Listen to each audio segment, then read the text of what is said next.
Hi అండి, welcome to our channel Durga Leeladhar. ఈరోజు ఒక స్వీట్ ఐటెంతో మీ ముందుకు వచ్చానండి. వీడియోని చూసి ప్లీజ్ లైక్ చేయండి. నా ఛానల్కి ఎవరన్నా కొత్తగా వచ్చుంటే ప్లీజ్ సబ్స్క్రైబ్ చేసుకోండి. ఇలాగ మరిన్ని వీడియోస్ కోసం నా ఛానల్ ఫాలో చేయండి.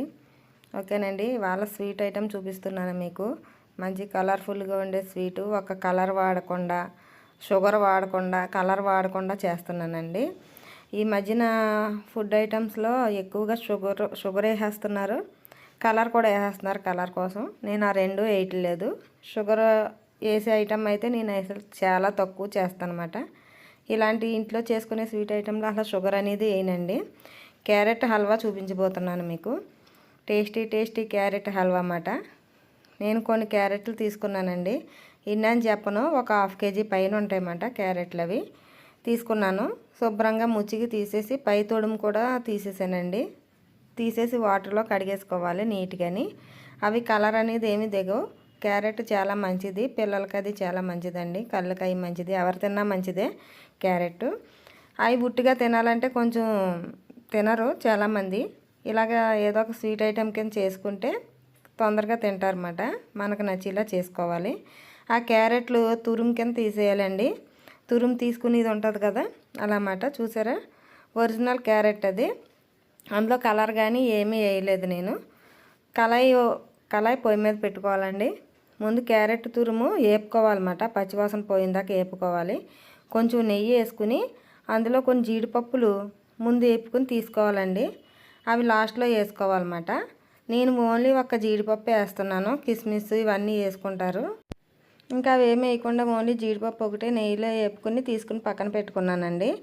అదే నెయ్యి కళాయిలో ఇంకొంచెం నెయ్యి వేసుకుని మనం ఈ క్యారెట్ తురుము ఉంది కదండి, మనం తురుము తీసుకున్నది, ఆ క్యారెట్ ఆ నెయ్యిలో వేపుకోవాలన్నమాట. నెయ్యి బాగా అబ్జర్వ్ చేసేస్తుందండి. నెయ్యి మటుకు విపరీతంగా తాగేస్తుంది. ఈ క్యారెట్ బాగా లాగేసుకుంటుంది అన్నమాట. ఎంత నెయ్యి వేసినా ఇంకా కావాలంటానే ఉంటుంది. అలా నెయ్యి వేసుకుని బాగా వేపుకోవాలండి. పచ్చివాసన పోయిందాకా వేపుకోవాలి. హై ఫ్లేమ్లో పెట్టుకుని వేపుకుంటేనే తొందరగా అవుతుంది. కింద మాడకుండా, అడుగు అంటకుండా చూడాలి. కలుపుతానే ఉండాలండి. యాప్టింగ్ లేకుండా కలుపుతూ ఉండాలన్నమాట. అది కొంచెం కలర్ చేంజ్ అవుతుంది. మనం వేపగా కలర్ చేంజ్ అవుతుంది. మనం వేపేటప్పుడు క్యారెట్ పచ్చివాసన వస్తుంది. ఆ వాసన పోయిందాకా వేపుకోవాలండి. దానికి ఇంత టైం అనేది ఉండదు. క్యారెట్ పచ్చివాసన పోవాలి, కలర్ మారాలి. ఆ మారినప్పటికీ మనకు తెలుస్తుంది అన్నమాట.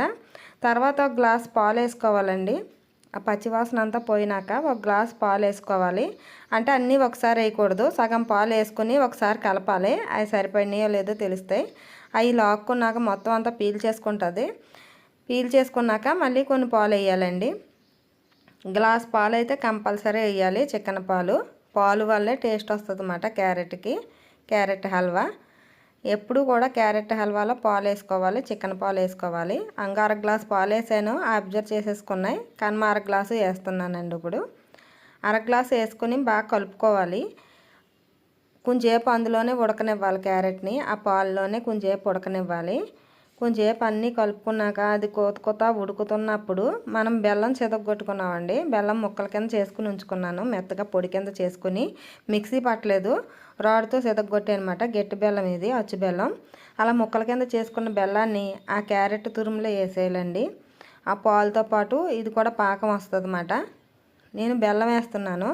అందరూ షుగర్ వేస్తారు, షుగర్తో చేస్తారు. నేను బెల్లంతో చేస్తున్నాను అనమాట. అదే స్పెషల్ ఇది క్యారెట్ హల్వా. బెల్లంతో చేసిన ఏ ఐటెం అన్నా బాగుంటుందండి. బెల్లం కరిగిన దాకా కలుపుకోవాలి. బెల్లం కరిగాక పాకం వస్తుంది అన్నమాట. దగ్గరికి జిగురు పాకంలాగా వస్తుంది. ఆ దగ్గరికి వచ్చిన దాకా కలుపుతూనే ఉండాలన్నమాట. ఇంక అసలు మనం ఆపేమో అడుగు అంటేస్తుంది. కొంచెం నెయ్యి కూడా వేసుకుంటూ ఉండాలండి మధ్యలోని. అది కలుపుతూ ఉండాలి. కరిగిపోయింది చూసారా, బెల్లం కరిగిపోయి పాకం వచ్చింది. ఇంకా అలా కలుపుతూనే ఉండాలి. ఆప్టింగ్ లేకుండా కలపాలి. అందులో బాగా ఉడుకుతుందండి క్యారెట్. కొంచెం పాకం వచ్చినట్టు అవుతుంది అన్నమాట. దగ్గరికి వచ్చాక కొంచెం పాకం వచ్చినట్టు అవుతుంది. ఆ పాకం దాన్ని బట్టి జీళ్ళు పాకం ఉంటుంది కదా, జీళ్ళు తింటారు కదా, జీళ్ళు పాకం టైప్లో రావాలన్నమాట. గట్టి పాకం రావాలి. ఆల్రెడీ వచ్చేస్తుందండి. అది ఉడికినప్పుడు కొంచెం నెయ్యి వేస్తూ ఉండాలి. ఎంత నెయ్యి వేస్తే అంత టేస్ట్ వస్తుంది అన్నమాట క్యారెట్ హల్వా. నేను మళ్ళీ 2 స్పూన్లు వేసాను. ఫస్ట్ 4 స్పూన్లు వేసాను. ఇంకా ఏసీ కోల్ది వేయమని అడుగుద్ది, కానీ వేస్తేనే టేస్ట్గా ఉంటుందండి. నేను ఎక్కువ నెయ్యి వేసే చేస్తాను. ఇలాంటి క్యారెట్ హల్వా చేసినా ఏం చేసినా నెయ్యి ఎక్కువ వేసే చేస్తాను. అది అడుగు అంటకుండా చూసుకోవాలి. ఆల్రెడీ నెయ్యి అది వేస్తున్నాం కనుక అంటుకోదు. ఆ నెయ్యి సెపరేట్ అయిపోతుంది అన్నమాట. నెయ్యి సెపరేట్ అయిపోయి వాటర్ వెళ్ళిపోయినాక నెయ్యి సెపరేట్ అయిపోయి కళాయి నుంచి వేర్పాటు అయిపోతుంది, కళాయిని అంటుకోకుండా. అప్పుడు దాకా దగ్గరికి కలుపుకుంటూ ఉండాలండి. ఇది ఇలా కలుపుకుంటూనే ఉండాలి. అలా కలుపుతా యాలక్కాయలుని 4 యాలక్కాయలుని 4 మిరియాలు పొడిని చేసి పెట్టుకోవాలండి. అది దగ్గరికి వచ్చిన దాకా కలుపుతూ ఉండాలి. ఒక చేత్తో కళాయిని పట్టుకుని కలుపుతూ ఉండాలి. పట్టుకోకపోతే కళాయి అటు ఇటు జరిగిపోతుంది. యాలక్కాయలుని మిరియాలు పొడిని చేసుకున్నాం కదా, ఇప్పుడు దగ్గరికి వచ్చేసింది కదా, ఆ పొడి ఇప్పుడు వేసేయాలండి. 4 యాలక్కాయలుని 4 మిరియాలు అన్నమాట మెత్తగా దంచుకు పెట్టుకున్నాను.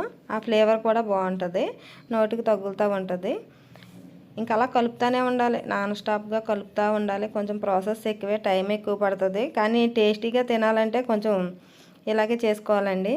ఆల్రెడీ దగ్గరికి వచ్చేసింది, దగ్గర పడిపోయింది. ఇంకా చూడండి కళాయి నుంచి సెపరేట్ అయిపోతుంది, చూసారా?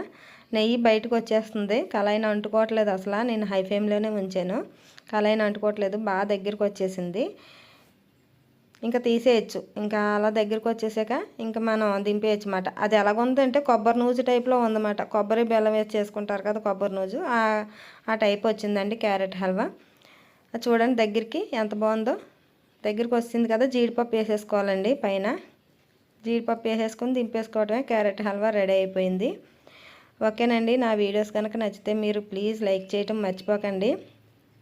అలాగే నా ఛానల్ కొత్తగా ఎవరన్నా వచ్చే ప్లీజ్ సబ్స్క్రైబ్ చేసుకోండి, దుర్గా లీలాధర్ యూట్యూబ్ ఛానల్. ఇలాంటి వీడియోస్ కోసం నన్ను ఫాలో చేస్తూ ఉండండి.